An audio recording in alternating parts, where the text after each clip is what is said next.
Hi everyone, and welcome to today's webinar, Boost Efficiency by Connecting with Your Customers More Easily. Just quickly, I'd like to say sorry for the brief delay in starting. We've had some technical difficulties, so hopefully they've ironed out now. Again, I'd like to extend a thank you to the over 450 of you joining us today. Really excited to have you all with us. While we wait for those of you who are still joining the webinar, I'll just run through a couple of brief housekeeping points and introduce you to our fantastic panelists. Myself, I'm Scott Cormack, Global Event Director here at Reuters Events. And if you've tuned into our previous webinars, you probably know this speech as well as I do by now. Joining us today, we have a great panel of customer care leaders who are eager to dive into this discussion. So I'll waste no time in introducing them. First up on the panel today, we have Poul-Graf, VP Global Service Desk at DHL. Pete is a friend of us here at Reuters Events and has featured as a speaker at our previous customer service events in the past. With over 17 years experience in DHL, boasting a resume that has elevated DHL's customer service to world-class standards, we're really excited for him to bring his wealth of expertise to the panel today, all the way from the Czech Republic. Rounding out our more intimate panel today is Scott Ballantyne from today's sponsor, Caller ID Reputation. Scott has over 30 years of global telecom and IT experience, and I think he's just popped up on the screen as well.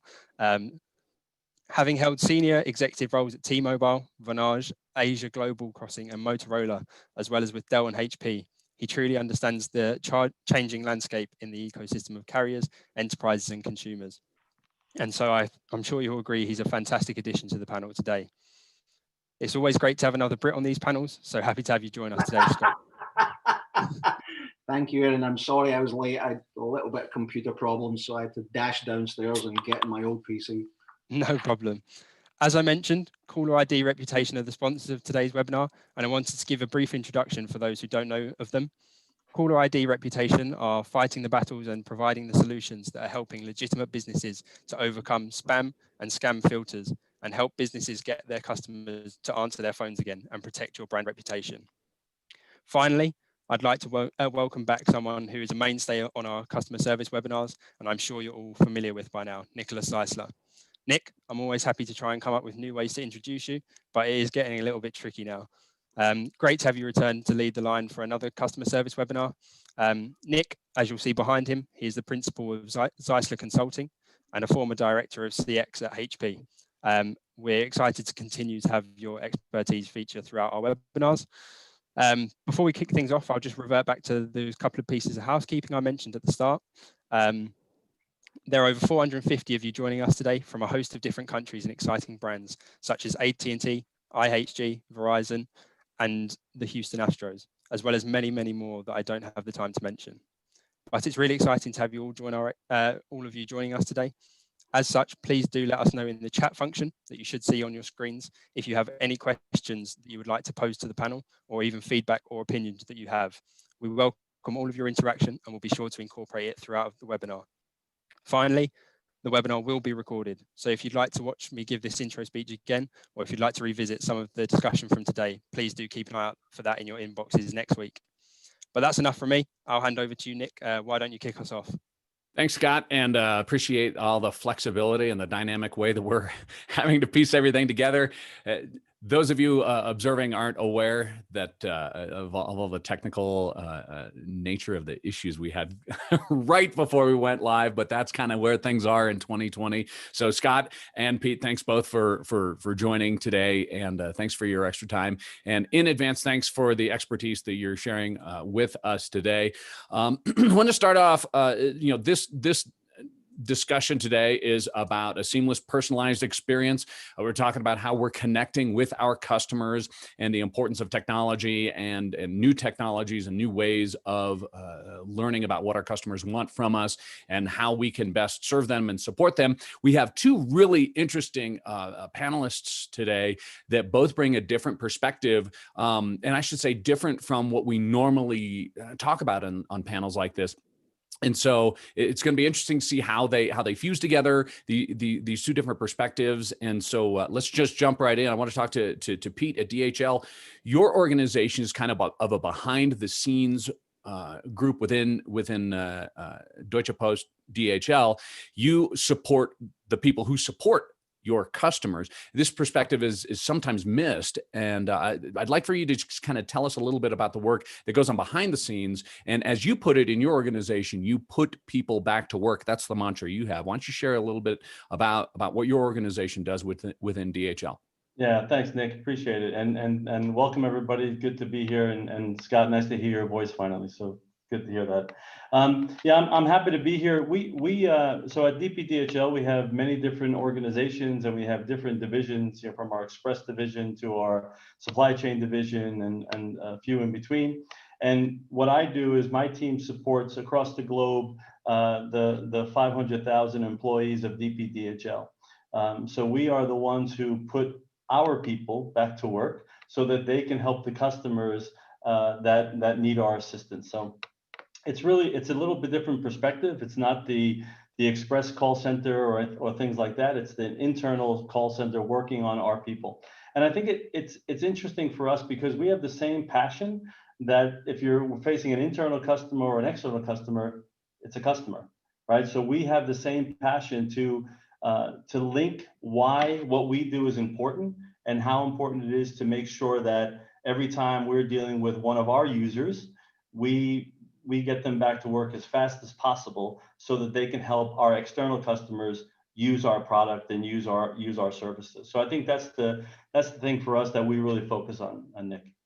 Yeah. Not that there's anything necessarily glamorous about customer support, but there's such a robust support mechanism behind the support that it's important to recognize, not just so that we can have that team mentality and we're all in this together, but also simply just to understand and recognize how much goes into it. Because one of the things that I think, Scott, we want to talk to you about, especially when it comes to caller ID reputation, is that when it comes to simply communicating with our customers and meeting our customers where we are and hearing their voice, sometimes it takes technology that we hadn't even really thought of in the background. So why don't you share with us a little bit about the technology of ID reputation and caller ID reputation and how they interact with customers and what they bring to the fight, so to speak, for support? Of course, yeah, I'd be happy to, and it's nice to see you again, my friend. It's been a while. Yeah. And thank you to Pete and the whole Reuters organization for bringing this great team together and allowing me and others to engage in a conversation that's one of my favorite topics, which is allowing enterprises to have really sticky conversations with their customers. So caller ID reputation has built a pretty unique revolutionary foundation tech platform that allows enterprises in real time to monitor and actually change the health of their outbound calling operations. I mean, let's be honest, as customer service experts, as telecom experts, but frankly, as human beings, we've all seen the explosion in the last few years of illegal robocalling, scam calling, spam calling, call it what you will calling, that has rendered the consumer's ability to answer the phone in somewhat way useless. That born an entire industry from carrier interactions, from app developers, and from third-party analytics company, an entire industry, quite frankly, rightly, to protect the consumer from receiving bad acting callers, right? But what's happened in the last year or so is the pendulum swung a little bit too far the other way. In the US alone, it's estimated that there are 100 billion, that's a billion with B, legitimate TCPA compliant business to consumer calls every year. It's estimated that almost 20% of those are being erroneously blocked or tagged as bad actors. So that's stopping legitimate businesses like Pete to get critical information to their consumers in real time. So what Caller ID Reputation have built is a real-time platform that monitors the health of their outbound calling operation, which means that they can see when real numbers to real customers are being blocked or tagged badly. That therefore allows, in some cases, critical conversations to still happen as opposed to being blocked at inception. So Scott, you're in the States. Love that we've got the It Scots. doesn't sound like it. I've been here for 25 years. My mother calls this my American accent. So That's right. I love the fish out of water theme for today, because we've got a Scotsman in Salt Lake and we've got a New Yorker in Prague. So, and here I am in the middle in the mountains of Colorado. So it's wonderful. But being here in the States, and obviously it's nothing new to you, although it gets worse every year. This time of year, it's election, and I'm getting tons and tons and tons of spam texts and spam calls and so forth. So this is kind of a different angle at that, right, Scott? Because what I would like is all those to be stiff-armed. But then what you're saying is that there are brands like Pete's, like DHL, for example, who are like, no, we need to be able to cut through that, right? And that's the value of caller ID reputation, right? exactly. I mean, again, just think about the enormity of, and again, it doesn't really get to brands, it gets to use cases like delivery, like Pete with DHL, with Amazon, with the Home Depot, with you name Uber Eats, right? It goes to fraud calls. All of a sudden, people are not traveling and the banks want to know if you were really using your credit card, where you were using those. Those are critical calls that businesses have to connect with consumers, right? And to my point is, the pendulum swung a little bit too far, in my opinion and experience, that basically said, if it's on the margin of being in the algorithm, not expected, they're going to cut that off. If you think about contact centers, right, they spend an enormous amount of money making their outbound operation efficient. Training, staffing, time of day, dialing capabilities. When they press that button, they've got no control. They're rolling the dice, right? So they've got no idea what actually gets presented on the consumer's handset. Is it going to say blocked? Is it going to say unknown? Is it going to say scam likely? Is it going to say suspected spam? This technology allows those contact centers in real time to see the behavior of their outbound DID calling numbers. So again, there's a balance here, right? Consumers have to be protected from bad actors, but consumers also need to be presented with good actors who need to have that conversation. And that's what caller ID reputation have not only built, but have already delivered. Yeah, it seems like there's a natural need for it right there in the moment where we are these days, especially. I mean, Scott, you were talking and alluding to how things are different with nobody traveling these days, and that's one of the things that have changed, and one of the things that's affecting us. Go ahead. Yeah. One of the big things, and again, we don't want to all jump on where we are in 2020 right now, but we have a reality that we have the biggest pandemic in a century. A lot of people who are inbound calling to hospitals or care centers are expecting calls back. If those are being erroneously tagged, people's health are at problem, right? You don't want to see the call from the hospital saying blocked. You don't want to see the call from the hospital saying unknown. You don't want to see the call from the hospital saying scam likely, right? You want to see a real number from an area code that you understand. And that's the balance. And that's why caller ID reputation has built this platform that's very unique in the ability to deliver that information ubiquitously and uniquely across 300 million Americans. Excellent. Yeah. And this is a great point about bringing it into the reality where we are and recognizing the need and the importance that it plays, given the changes that we had. Pete, let's get to some of the changes that you're noticing as well, especially from a support perspective, where you are there at DHL as well. Obviously logistics organizations have become very important.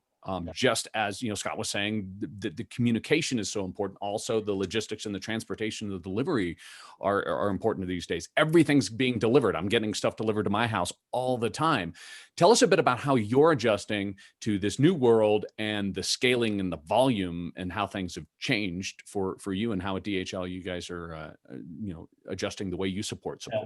Yeah, sure. I think from a, you said it before, logistics is, we're very lucky, right? So for the business that we're in, or that I'm lucky to be a part of, is logistics. And the reality is everyone needs to move something, right? We need to move packages from point A to point B. And in this pandemic, we're seeing lots of volume that we would normally see towards the end of the year. We saw in, May and June. So our normal peak volumes that we would call peak during the holiday seasons, came in the first half of the year, right? So now, we're bracing for what will come in just a few short weeks. So I think we're seeing a lot of those things. We're also seeing, in our company, we went from, if I just look at my IT services organization, we went from 5,000 people working in the offices to, over a weekend, moving 5,000 people working from home, because the countries, or the different countries, got hit around the same time and made the same global decision. So I think technology has played a tremendous role in making us move and do some things, quite honestly, that not every organization had thought about doing. I can tell you that it was interesting being in Europe and Asia, where working from home is not quite a normal thing, or wasn't a normal thing. But from a Friday to a Monday, it became absolutely normal, right? And it was interesting because as leaders, there's leaders who are on one side of the fence or on the other side. I want my people here, I want my, or offer remote working. But all the leaders had to decide, yeah, I guess we're just going to work from home. And jobs that you didn't think could be done that way are being done that way. So I think the pandemic has shown us a lot of things from a technology standpoint. As Scott mentioned, introducing new technologies to help organizations be able to continue to perform in the right way and help our consumers, get the messages that they need to get. It's also helped us as IT organizations to ramp up our knowledge of technology, to understand, how do you get this many people working from home over a weekend? How do you support that? How does your infrastructure be able to deal with the sheer volume of people on VPN now, as opposed to being in the offices? So I think it's really helped us tremendously, as I said, about the volumes. But it's not all sunshine and roses, right? You've also had, in the logistics business, we have multiple business models. And our supply chain business model, it's public knowledge, we had some challenges in certain sectors because retail sectors started to shrink. People weren't necessarily worried about their clothes on their back. They worried about food and things of that nature moving around. So, and now we're seeing some of them come back, but we also see other sectors that have grown tremendously.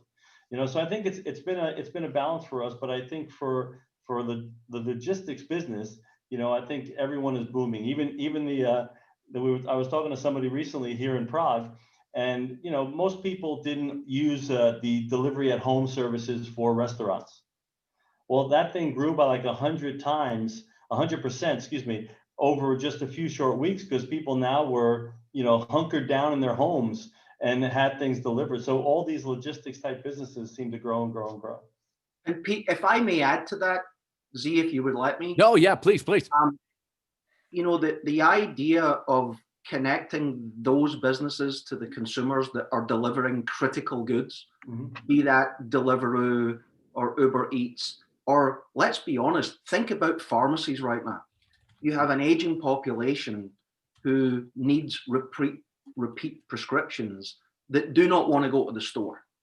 That has to be delivered. There's a cost on both sides if that connection over the phone is not made, right? If that delivery is out to be delivered and they can't find you, or they don't know if you're at home, costs both parties real big. That pharmacy has to restock that inventory, and that consumer doesn't get his or her vital medicine. So the idea of what Pete's involved in global logistics and what Caller ID Reputation are providing to stop those calls being erroneously tagged helps both sides of that critical marketplace. Because let's be honest, it's not just about the efficiency of the cost center, it's about brand reputation, right? If you don't get your stuff delivered as a consumer, you're going to be upset at that brand. If as a brand you don't get that stuff delivered because you can't contact the consumer, it's going to cost you money.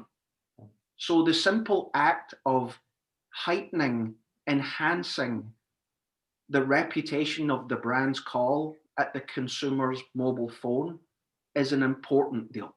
Yeah. And I think it's interesting because I think in Scott's business and the stuff he's doing with his company is it's different across the globe, right? In Europe and Asia, at least we haven't. I've been in Europe. I was here for 7 years previously, and I'm here again for the last year. It's not so much of a deal where people are robocalling, right? You don't see that here in Europe so much. But I understand in the U.S. when I lived there the last 4 years, I always had to shut my phone off because I never knew who the hell was calling me about something. So I think it's really an important point that you're making, but I think there's a difference across the globe. And I think that's the one thing that we've seen here during this whole time from a logistics perspective, having to deal with the various approaches by governments in each of the regions, right? And I think trying to adjust to that, trying to adjust your workforce, adjust who can come to the office as essential personnel. Those are all things that we're dealing with. And I think, and we talk about the IT people, but the reality is in our business, other than the warehouse people, almost everybody was sent home. So even our divisions had people work from home who had never worked from home before. So, the whole technology nightmare that this pandemic gave us has really been actually a very good blessing in disguise from a technology standpoint, to allow companies to kind of upscale and redo and think about the things that Scott is mentioning. How do I make sure that I'm reaching my customer? How do I make sure of these things? So I think it's taught us some things, and I think it helped advance technology at most companies forward, very much so. I'd say to that point, Pete, it's something that keeps recurring month after month after month, and the more I'm talking with people and the more I moderate these webinars, the theme still keeps coming out over and over again, that what a minute ago seemed, and it's not a minute now, it's been many months going on, but if you think back to right when everything started to happen, what a minute ago was completely impossible today is all of a sudden not just it can be done, but it's got to be done because it's really the only way. And when I look at both of what you were talking about, Pete and Scott, what you're bringing to this and the new way of looking at things, you're capitalizing, jumping on, asserting yourselves at a time where, all right, we've got to take care of our customer. We've got to do something to benefit our customer. And the old way of doing it just simply won't work anymore. So we've got to rely on two things, two sides of the same coin: our core principles, taking care of the customer, and how can we leverage technology, right? And it's the confluence of both of those things. Scott, I think you're getting at something here too, especially where we could look at this kind of cold-hearted and just simply transactional last mile delivery of logistics. But then on the other hand, as you're alluding to it, and you're not even alluding to it, you're saying it right out, it's about building that reputation. It's about building the relationship, right, between your brand and your customers by growing that trust. Right, Scott? Yeah, it's completely about reputation. I mean, if you're at the end of the call as a consumer and you don't get that think about the use case of you call into any business and they've got an IVR that's 20 minutes long, and you press the button that says call me back because I have a problem. I have a problem with my bill, I have a problem with my delivery, I have a problem with my pharmacy, and they call you and that call doesn't get to you. What are you going to think about that brand, right? So that's why it starts with, and I said up front, it's foundationally about reputation. There's a whole bunch of companies out there that are trying to do fancy stuff on presenting brand and context and personalization, but it's not ubiquitous. What these guys are building is ubiquitous, that at any moment of the day, the contact center can see the health of their outbound reputation. And they can diagnose and make changes to those numbers that are maybe have been previously blacklisted or blocked, so that they can legitimately, so we're not talking about bad telemarketing companies that are making calls that you haven't complied to. We're talking about legitimate businesses who need to have the conversation with you. And this technology just helps that conversation get better. And in today's environment, when people are not outside, they're not in retail stores, right? They're absolutely reliant on e-commerce and delivery vehicles that maybe they hadn't had in the past. The telephone's an important place to find where you are, when you are, how you are, and what you need. So it's again, I don't want to say that this technology was born from where we are in 2020, but it's born from where we've been in the last 3 years of a pendulum swing that, again, rightly went to consumer protection, but overly hampered legitimate businesses talking to their clients. Yeah. And Scott, and not that it necessarily is being said, but it bears mentioning that while everything's moving to digital platforms and those channels, the phone's never going away. And especially when it comes to reaching out to your customers yourself, you're going to use a phone, whether it's text or voice calls, right? Yeah. Z, that's a point that I've been hammering for years. Yes, we live in a digital age. We live in omni-channel environments. RCS is coming. We've got text bots. I defy you, wherever you are, if your phone rings, you look at it. If you get a text, you'll ignore it because it's asynchronous. Voice is synchronous. So if your phone actually buzzes and has got a number on it, you're gonna look. You may or may not answer, but you're gonna look.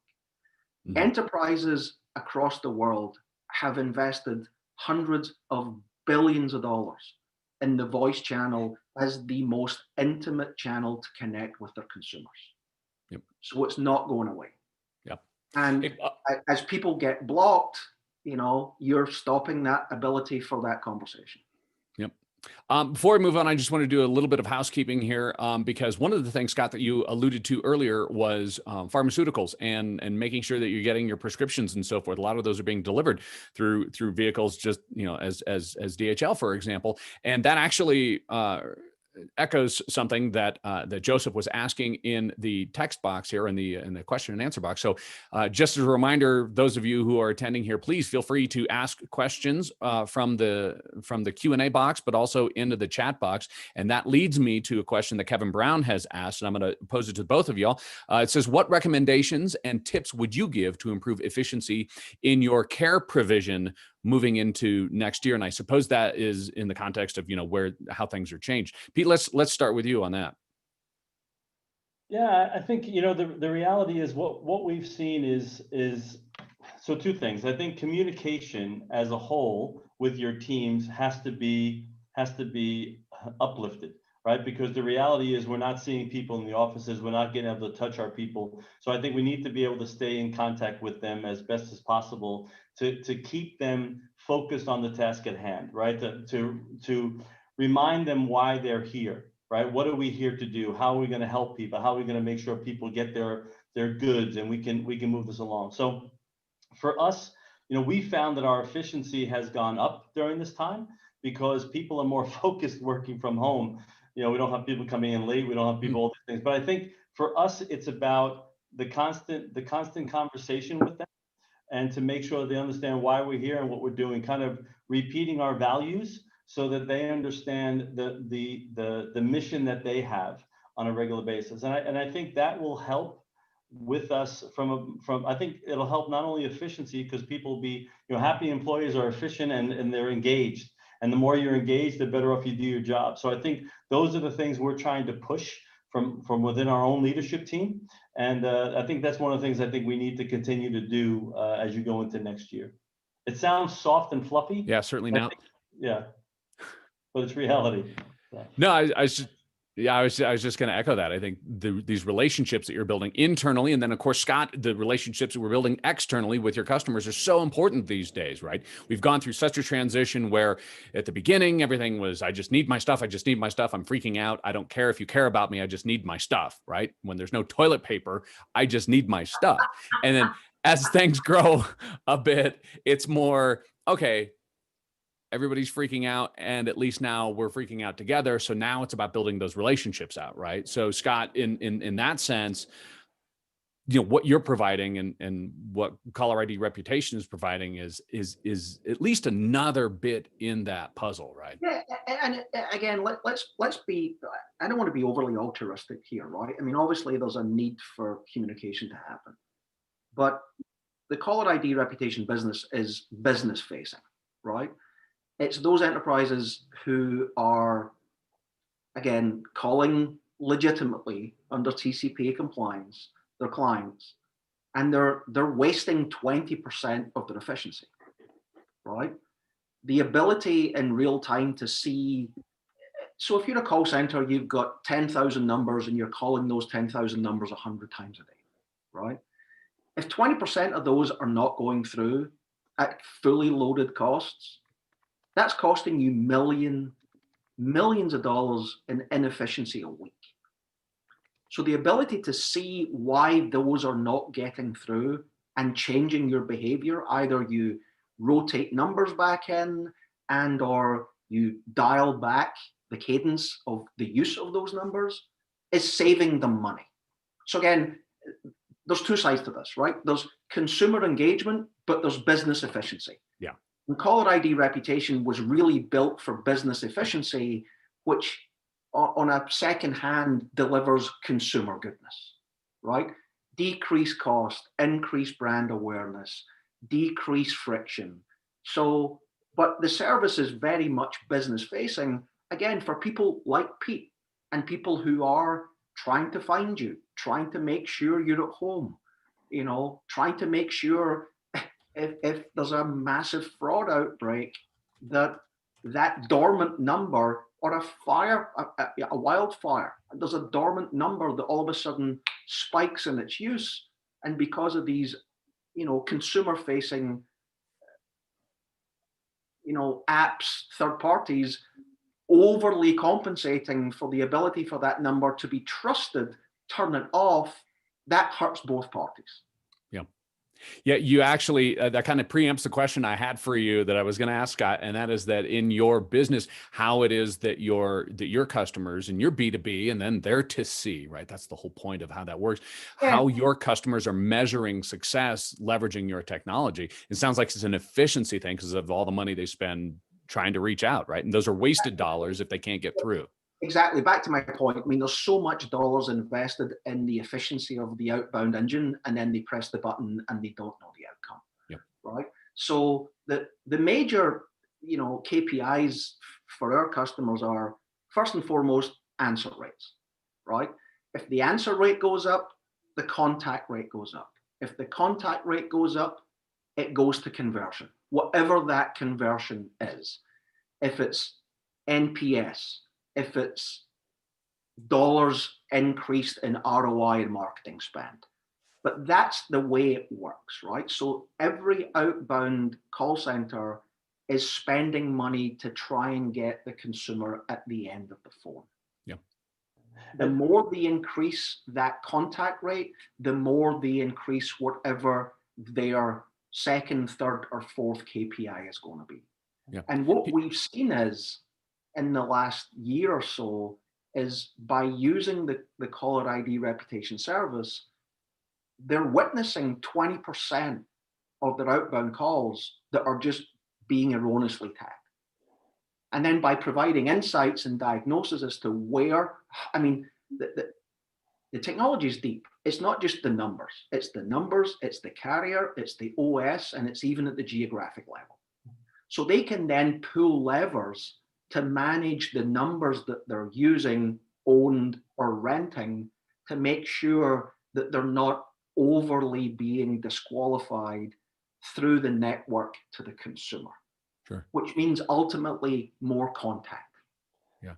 Nick, Pete, you're going to hop in. Yeah, go ahead. Yeah. It's interesting because I think, I understand what Scott is saying, and it's from my vantage point, being an internal provider, if you will, we're seeing that we're using technology internally. So we're using chatbots to be able to ping people through Skype for Business, or set up things because he's right. There's multiple channels internally that we get to use, right? So for us, it's not just the external call to the customer, it's the internal process that we have. So we're using automation to be able to drive our efficiency so that we don't have to stay on a phone waiting for someone to answer. We can ping them in several different ways to make sure that we have that communication linkage. Because I think it's important that, for us, just like everybody else, we're an internal cost, right? So we have to be as efficient as possible, and we have to drive our costs in the right direction, which is not up, it's down from my team, right? So I think that's what we're looking at. And I think, in what Scott's saying about, his product is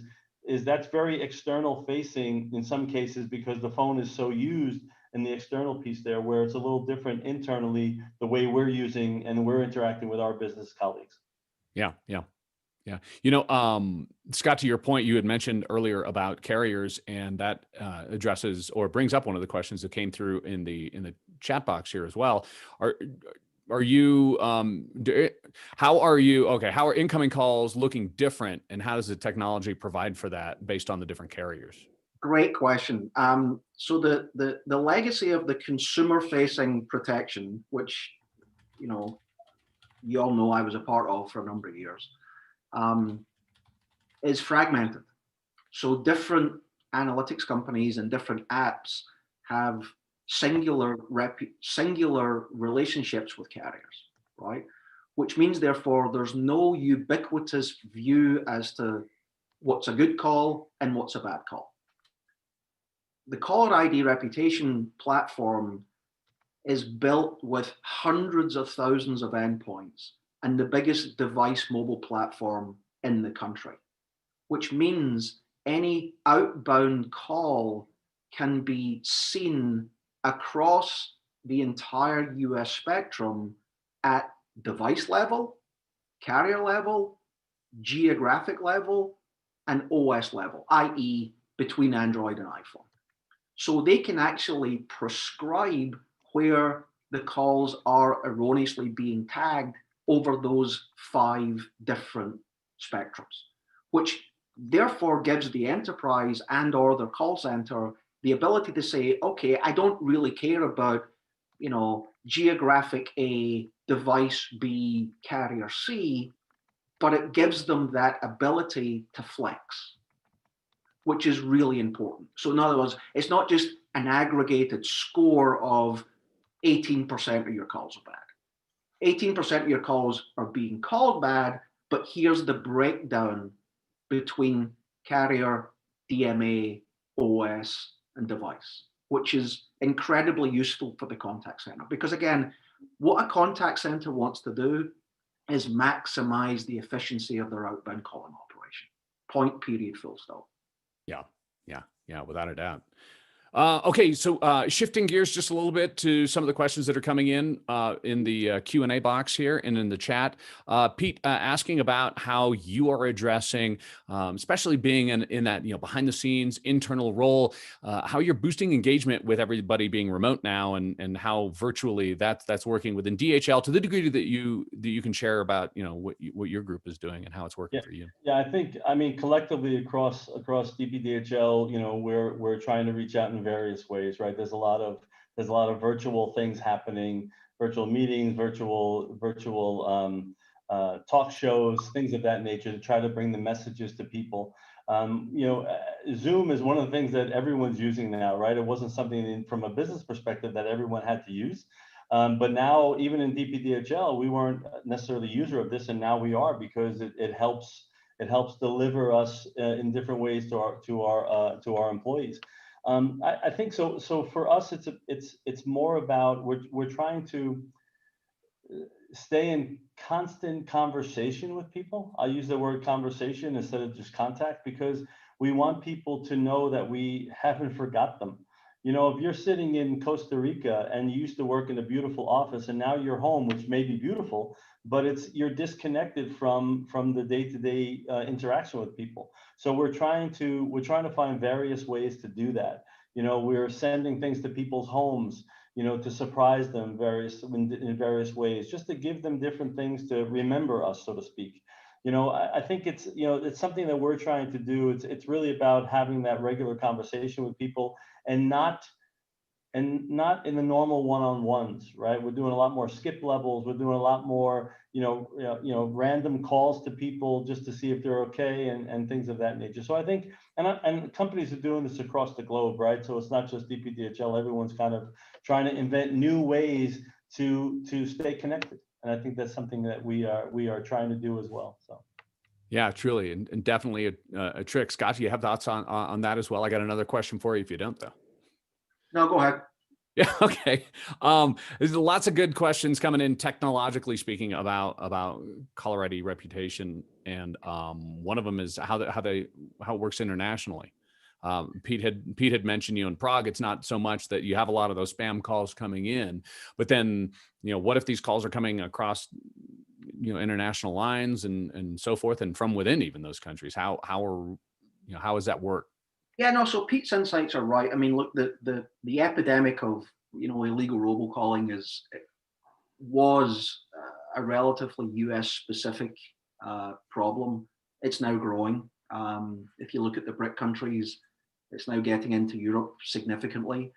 The caller ID reputation solution right now is US based, but can easily turn international as and when the problem becomes larger. Okay, great. I have another question for you here. You'd been speaking earlier, and when we talked most recently, you were talking about how folks sometimes aren't aware of what they're not aware of, kind of like the unknown unknowns. So have you got, what are some use cases that you've seen where this technology has been able to help, connect your clients with their customers? Yeah, I mean, that's back to my thesis on, the call center efficiency, that they build everything up and then they press the button and they don't know what happens. Yeah. And people have asked me for years, is this specific to verticals? Is it specific to call volumes? No, really not. It can get to verticals. People would run across, high volume is the place to go. But high volume can be low value. Low volume can be massively high value. Think about, the banks questioning the efficacy of your credit card spending. And they're trying to call you to say, hey Z, were you in California last week? They've got if they don't get you on the phone under TCPA, they have to email you, right? Then they have a very hard question to answer. Did they cut your card off and piss you off because you were in California? Or do they let your card run and then it cost them 20 grand because you were in Colorado? So use cases like fraud, like delivery, as we've discussed with Pete and other such, especially in today's world of e-commerce just spiking. Callback is huge because people are sitting at home complaining or asking questions, and IVRs are full. And if that IVR calls you back and it's erroneously stamped, you're pissed and the client can't solve your problem. Proactive customer service is the other one. People are calling you to make sure that you're happy with the service you delivered. And then I'd say the last one was critical communications, especially in this pandemic, right? We have wildfires. We have hospitals calling loved ones to update them on where their patients are. If that call doesn't get through, bad things can happen. So, I could throw a whole bunch of brands into those 5 use cases, but I'd rather keep it at the use case level because I think that's the importance of the service that caller ID reputation has built. Yeah, you bet. And, Scott, this kind of reminds me of something that you were saying earlier. We were discussing the channels and so forth. In that instance where I'm pissed off because my credit card's being used in California, because who goes to California anymore, right? Right. But the thing is, time is of the essence there, right? And when you shift to a channel that's asynchronous like email, I needed to get that call, right? When it came through so that I could take care of it in that moment. But when it has to shift to those other channels, it becomes not just less efficient, but I'm missing that moment where I need my issue taken care of immediately. That's the thing, because it's real time, right? Yeah. And that's the thing that caller ID reputation have built. that their clients have a real-time dashboard about the health of the outbound calling numbers, right? Yep. Again, so they can see if they're, again, 10,000 numbers, 100 calls a day, every hour they can see what's getting stamped and what's not getting stamped as it should not be. And then they can fix it to make the communication with their clients more efficient. It's an efficiency play. Yep. But it's also a branded play, and it's also somewhat of an altruistic play. Yeah, and you can certainly use that as you're up there on your soapbox, Scott, about how phone isn't going away, right? No, look, I've been in, for the last number of years, I've been in shows that people from the Bay Area have told me voice is dead. Go talk to the banks. Go talk to the folks that run, Uber and Lyft. And ask them if voice has gone away. Yeah, it's not. I mean, I lived in New York for 4 years, and I can't remember how many Ubers I missed because they couldn't find me in the street. Right? Yeah, and that call would have been important about then, right? Because I didn't know the number, or it was tagged as blocked. Yeah, that's real time.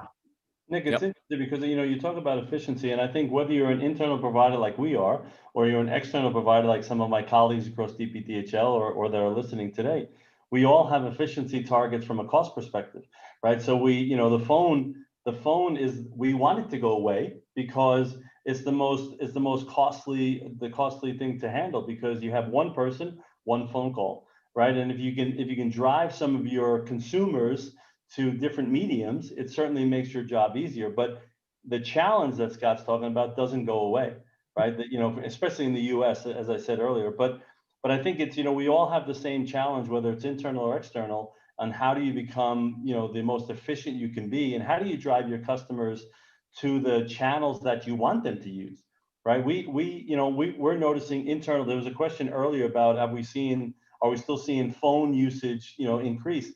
Unfortunately, we're seeing it level. We're not seeing it drop tremendously, but we are seeing, we're introducing new channels, but people are generational. Right? They want to use what they're used to. So if you're used to using phone, you're going to use phone.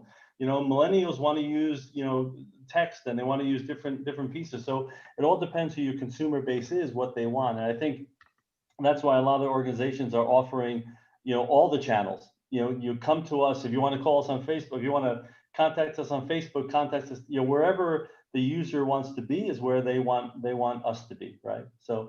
And internally, I'm not so restricted by that because we're not using Facebook internally. We're using, the normal, the chat, the automation, the phone, things of that nature. I completely agree. I mean, look, we live in a world that I don't really like the term, but omni-channel is real, right? And consumers are choosing, but at least in my experience, the difference between business to consumer versus consumer to business, right? As our population changes in age and in culture, most of us as consumers want to deal with the businesses in an asynchronous inbound chat, inbound Facebook, inbound text chat box. However, large industries that need to get a hold of us haven't made that leap yet. So they're still using the phone as their number one channel. And that's what, caller ID reputation have built to make more efficient. But over time, obviously, RCS is coming. We all know it at some point. It's interesting, isn't it, guys, that when we talk about channels, we get so hung up in channels, and sometimes we lose track of what the actual experience is, right? I wrote a piece recently on some experiences I had using Twitter to get a hold of some brands because I needed help, and the experience sucked. And it didn't suck because they're not leveraging Twitter properly. It sucked because their support sucked, right? And we can try to, to some people, omni-channel means putting something out there to funnel everybody to the channel that we internally want them to use. And sometimes omni-channel means spreading a not so great experience across whatever channel our customers want to come. But are we not reflecting on what that actual experience is and the support that we're delivering? We're using channel as an excuse to not address the actual experience. Yeah, and it's just, listen, the whole argument between omnichannel is it's noisy, right? It's really, really, really noisy. You mean noisy in that it's a distraction? Yes. Yeah, yeah. People are distracted because they've got 300 Twitter channels at the same time. Whereas if American Express want to call you and say, Z, were you in California last week? They're going to call you, right? And again, back to my point is, it's the most efficient thing that this $1,000 computer in your pocket does to you. It rings and you look at it. Yeah. You don't have to go search something. You don't have to log into something. You don't have to, change your behavior to do something that's unnatural. If that thing rings, you're gonna look at it. Yeah. And that's why, at least in this decade, business to consumer communication is still vitally delivered through the mobile phone. Yeah.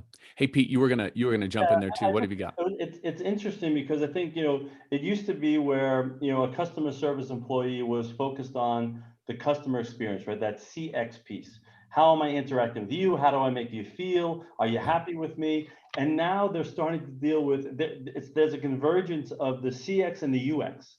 So a customer service person is now having to be, answering for the technology that may not be working, the chat that people didn't like to use, right? All the different things that they maybe didn't have to deal with before, and they just had to worry about being nice and getting you hooked in, right? But now it's about answering, all the sins of the world, right? So it's that CX UX conversion that is now happening, for our calls, for our agents, right? And we're a less call center. We have in DPDHL, there's, within our business units, there are people that answer the "where's my package" phone calls, right?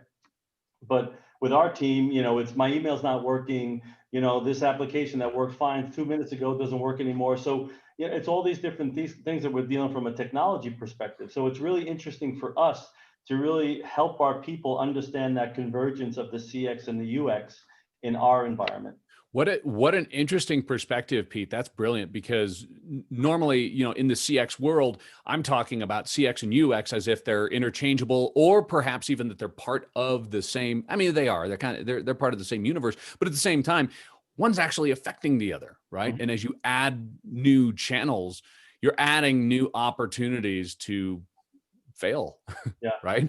Yeah, exactly. Yeah. And when we're developing new UX pieces, we're really looking at how is the CX, what's the user feeling? How are they integrating with it? Is it, is it something well received? Is it clunky and delivering them a bad experience? So those are, and I think whether you're internal or external, it's the same challenge that you have, right? You're a customer service organization. So your job is to make that user, I don't want to say happy, but to resolve their issue, put them back to work, right? And I think that's something that is that we all have in common, regardless whether you're internal or external. And just to add to that, Pete, you can only make them happy if you can connect with them. Right. Right. Yeah. So if you're not being able to connect with them, you're not going to make them happy, which makes the issue double down badly and can adversely affect your brand reputation. Sure. Awesome. Great. This thing is circular. Yeah. Great way to bring it back. That's awesome. We're running up towards the top of the hour now. Before we break though, and before we take off, one of the things that I'm enjoying with these conversations that I'm having recently is, as we look back and reflect on everything that's been weird over the last 9 months now, basically, so much that's changed. I like to finish these discussions that I'm having, both professionally and personally, with your reflection, your thoughts on this question. And we'll hit both of you up before we shut down here. What do you think that's going to be enduring, that's changed now as a result of everything, that you look at as a positive thing? You look into 2021. 2020 happened, right? For better, for worse, mostly for worse, I guess a lot of people are saying. What do you think we're taking forward into the future that is going to be something that we'll look back and say, you know what, as bad as it was, we have this now, we have this thing going on now, and that turned out all right? Pete, let's start with you. Sure. I think, and I alluded to it earlier, I think that two things. I think more than two things, sorry. I think as individuals, we are listening to each other. Had the t-shirt. We are listening to each other. We are, you know, kind of understanding that life happens around us. You know, I was expecting on this call at some point that my 3-year-old's going to run through the door and scream something, right? Because it's now acceptable. If you thought a year ago, if someone ran into a conference call, most people on the call would be like, oh, for crap's sake, you know, you're working, can't you keep your kids private, or, you know, things of those nature. Now it's kind of like, you know, life happens around us. We're all in the same situation. Here in the Czech Republic, they closed the schools. So all the kids are doing work from home, you know, like a lot of places across the globe. And it's hard.